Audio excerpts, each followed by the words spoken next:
ખાલી માત્ર એની ઝલક મળી શકે શબ્દના આધાર ઉપર, શબ્દના મુદ્દા ઉપર, અને શબ્દ થકી આપણને એની સાંત્વના મળે. બાકી શબ્દમાં અનુભવ નથી. ગમે એવી વાણી ગાઈ લો કે ગમે એવી વાણી ઉપર તમે પ્રકાશ પાડો કે ગમે એવી વાણી ઉપર તમે કદાચ રિસર્ચ કરીને એનો સત્સંગનો અભ્યાસ કરીને એનું અધ્યયન કરો, પણ એથી તમને અનુભવ થતો નથી. તમે ખાલી તમને એ શબ્દના માધ્યમથી, સંતોના વાણીના માધ્યમથી, સંતોના શબ્દોના માધ્યમથી તમારું હૃદય ને તમારું મન ઘડી બે ઘડી શાંત થાય. વળી પાછું મન ચકડોળે સડી જાય તો અમારે મેરું આપવાનું કેમ મન અહીંયા પોગી ગયું, એમ પાછું પોગી જાય તો આવ્યું ક્યાંક ક્યાંય લાવી ગયા, માર્યું ગયું મારું તો આમ છે. આમ તો જો મેં તો કીધું હશે એમ. મન પાછું ચકડોળો સડે પાછું બાપુ પાસે આવે કે ભાઈ મન અહીંયા આવ્યું એમ. આ બહાર ચાલ્યો સારું સાંભળ્યું ને આપા સારું એમ. મન ચકડોળો સડે પાછું આવે, કારણ કે એ શબ્દો મને વાણીમાં આવે એવું નથી. ભાણ સાહેબ, રવિ ભાણ સંપ્રદાય સાહેબ ધારામાં જે ભાણ સાહેબ જે થઈ ગયા, ભાણ સાહેબની હેલી ઘણી હેલીઓ ગવાય છે. હેલી ઉપર એવી ચર્ચા છે કે ઘણા એમ કે હેલી ભાણ સાહેબની હેલી નથી. હું અગાઉ પણ મારા આર્ટિકલમાં હું બોલી ગયો અને ઘણી ક્યાંક મેં સત્સંગ કર્યો છે ત્યાંય પણ બોલ્યો છું. એટલે હેલી ભાણ સાહેબની જે બોલાય રવિ ભાણ સંપ્રદાયની ઘણા એમ કે હેલી નથી. કારણ કે ભાણ સાહેબ ચાર થઈ ગયા. એક ભાણ સાહેબ કરાચી પાકિસ્તાનમાં સુંઢાળા ભાણ સાહેબ થઈ ગયા, એક ભાણ સાહેબ હંસ નિર્વાણ ફોજમાં થઈ ગયા, એક ભાણ સાહેબ જે આપણે રવિ ત્રિકમ ભાણમાં થઈ ગયા એ, અને એક ભાણ સાહેબ અહીંયા મોવા પાસે રોણિયા એવું ત્યાં થઈ ગયા. એટલે આમાં ભાણ સાહેબ છે એ ચાર ભાણ સાહેબ થઈ ગયા. અને હું જે હેલી જે ટોટલ જે ભાણ સાહેબની જે ગવાય છે મહર્ષિ નવલરામના શિષ્ય હંસ નિર્વાણ ફોજના છે એની આ ટોટલ હેલી વાણી છે. અને એમાં એ કહે છે વાણીમાં છેલ્લે નામાતરણમાં કે ભાણ કહે છે હંસદાસને રે, આવું હેલીમાં બોલે ભાણ કહે હંસદાસને. હવે હંસદાસ નામના સાહેબ ધારામાં કોઈ ભાણ સાહેબના શિષ્ય નથી, આવું જાણવા મળ્યું. કારણ કે સાહેબ ધારામાં કોઈ હંસદાસ નામના કોઈ શિષ્ય જ નથી.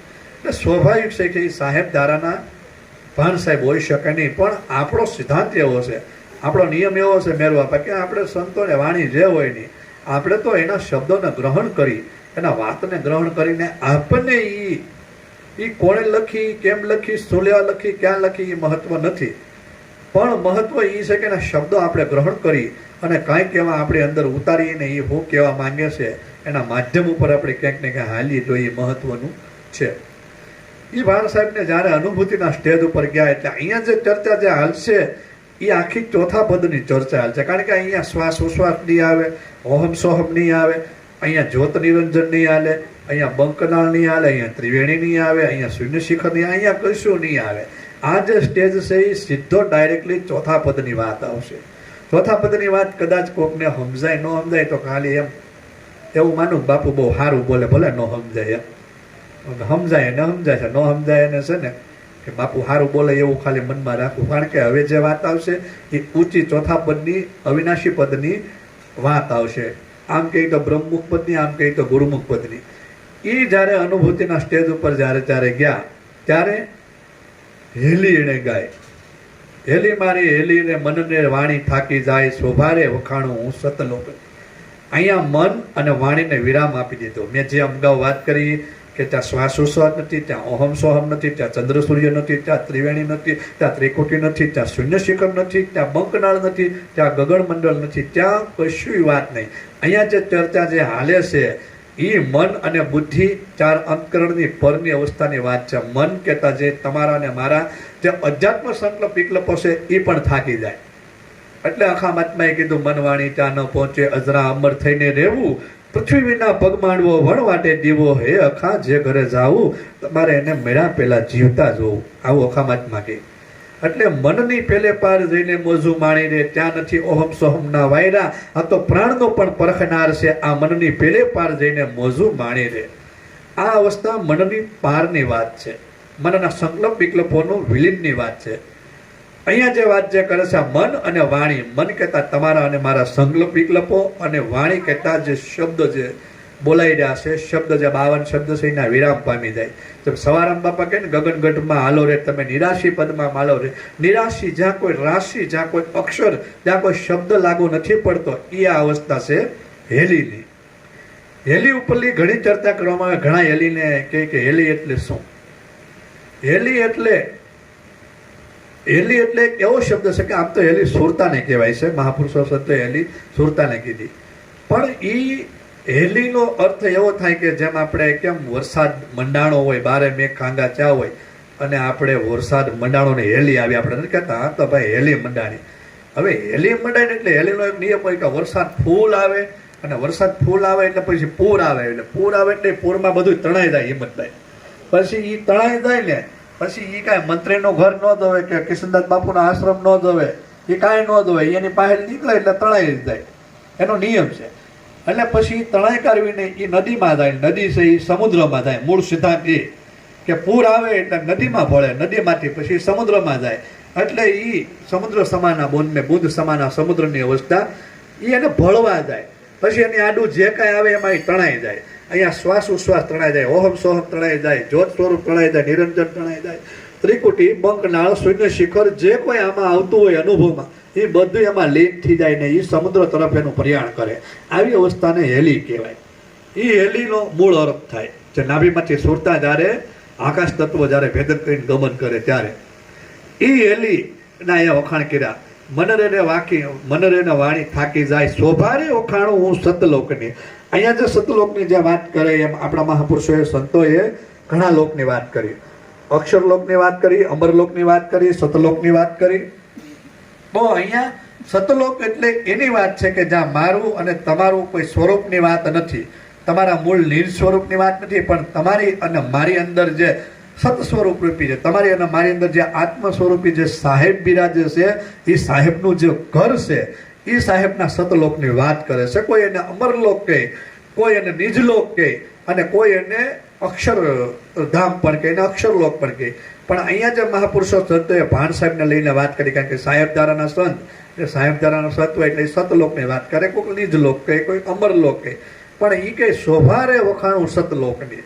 સતલોક એટલે એમ કે બધા જે કાંઈ લોક છે, 14 બ્રહ્માંડ છે, 14 લોક છે, એ લોક બધા છે એ જરા અને મરણના છે. ત્યાં જન્મ છે અને ત્યાં મરણ છે. કદાચ તમારું ત્યાં બીજા ગ્રહ ઉપર જાઓ તો તમારું કદાચ આયુષ્ય વધી જાય, કદાચ તમારે ત્યાં શ્વાસ ઉશ્વાસ ન લેવા પડે, કદાચ તમારે ત્યાં ખોરાક ન લેવો પડે, પણ ત્યાં પ્રાણની ગતિ કામ કરતી હોય, પણ ત્યાં પ્રકાશની ગતિ કામ કરતી હોય, પણ એથી તમારો જન્મારો મળતો નથી. જેમ નચિકેત અને યમને જેમ વાર્તાલાપ છો, એટલે નચિકેત યમરાજમાં ગયા એટલે યમરાજને પ્રલોભન આપ્યું કે હું તને એટલા વર્ષોનું આયુષ્ય આપું, કે હું તને એટલા લોકનો રાજા બનાવી દઉં. પણ નચિકેત કે ઈચ્છી શું?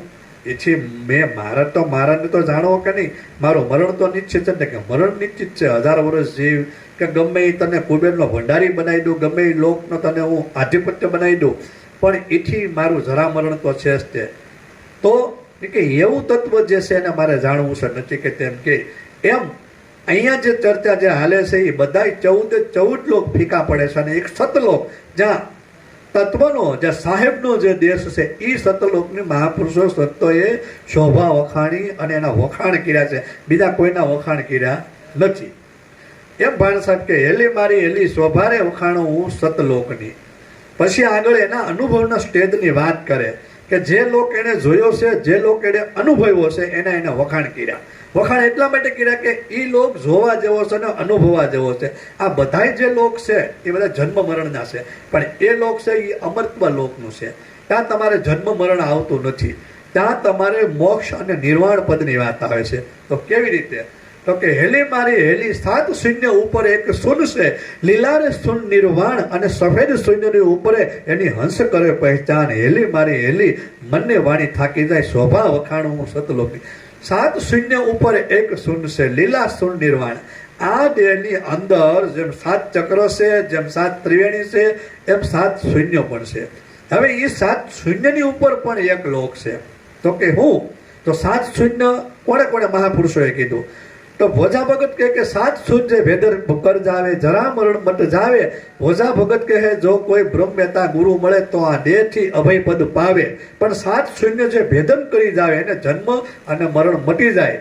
ભોજા ભગત કહે જો કોઈ બ્રહ્મવેતા ગુરુ મળે તો આ દેહથી અભય પદ પાવે.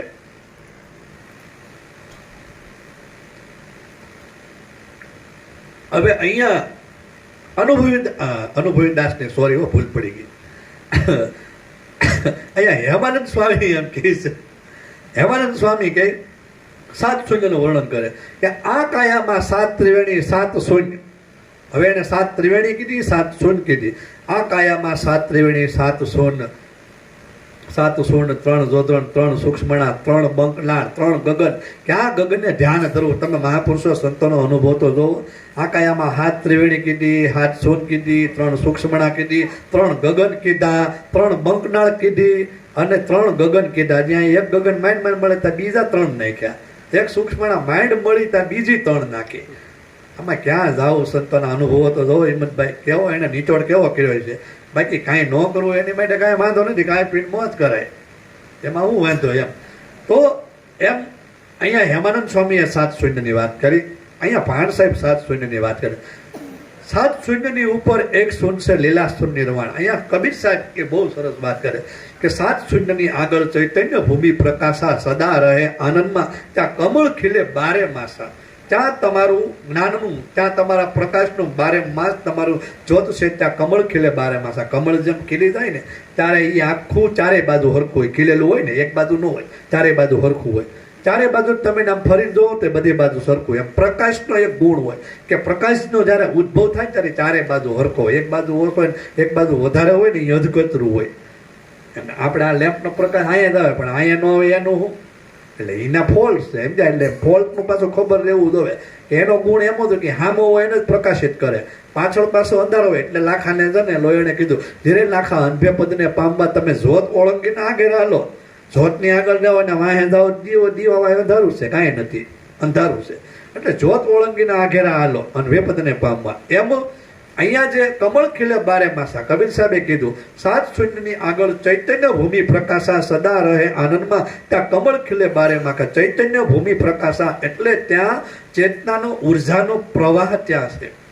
જેમ મારી અને તમારી અંદર જેમ આત્મા જે રમણ કરી રહ્યો છે અને તમારામાં જે ઉર્જા જે ટ્રાન્સફર થતી હોય, બાહ્યથી જે બ્રહ્માંડમાંથી જે આવતી હોય, ત્યારે તમારે સૂક્ષ્મણા સ્વર હોય, ત્યારે તમારી નાભિયથી તમારી સુરતા, તમારી એક્ટિવિટી આવી અને તમે સહજ જ્યારે નિરાતે બેઠા હો, શાંતિથી બેઠા હો, તમે તમારામાં લીન થઈ ગયેલા હો, ત્યારે તમારામાં ચેતન ઉર્જાનો પ્રવાહ આવે.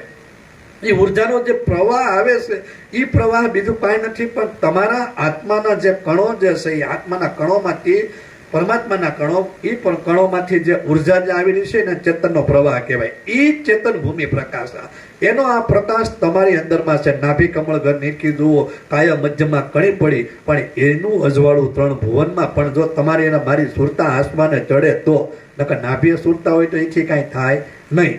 7 શૂન્યની ઉપર 1 શૂન્ય છે લીલા શૂન્ય નિર્વાણ, સફેદ શૂન્યની ઉપર એની હંસ કરે પહેચાન. 7 શૂન્યની ઉપર લીલા શૂન્ય નિર્વાણ, લીલી શૂન્યની અહીંયા વાત કરી છે.